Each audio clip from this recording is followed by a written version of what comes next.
Come here, Mosquito. Come on, babe. Come here, Mosquito. Mosquito, come here. Brent and Laurie Duncan raise about 260 registered Holstein cows, and most have names. Stinker. That's Stinker.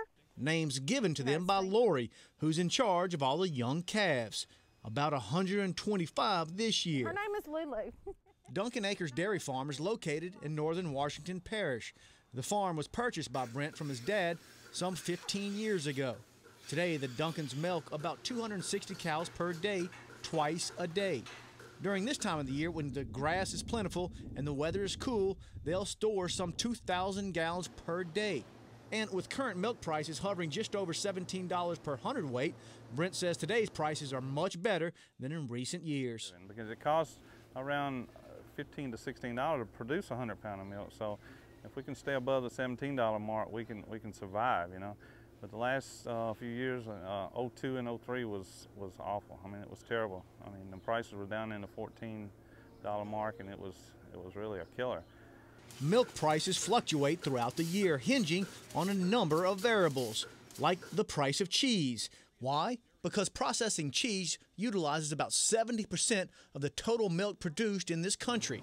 And then there's the world market price of milk, which has recently increased due to tighter supplies. Throw in the closed Canadian border, where usually about 70,000 dairy heifers cross into this country every year, and well, you have less cows producing milk. I think it's helped our milk prices, and hopefully it continue to stay closed.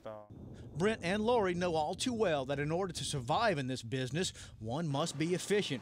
Or put another way, these cows must be efficient and should produce in excess of 50 to 60 pounds of milk per day. And by the way, the Duncan Farm Holsteins are averaging about 63 pounds of milk per day, thanks in part again to the cooler temperatures and quality forage.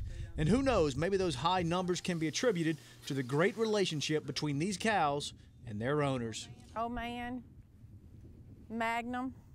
I was kind of fortunate. I enjoyed the dairy business, so I took my dad's operation over in '89. This is a business you just gotta love, you know. It's gotta be in your heart and soul. And for the remaining 290 or so dairies here in Louisiana, it also helps to have something in your wallet. Reporting from just east of Hackley in Washington Parish, I'm Bill Sherman for This Week in Louisiana Agriculture.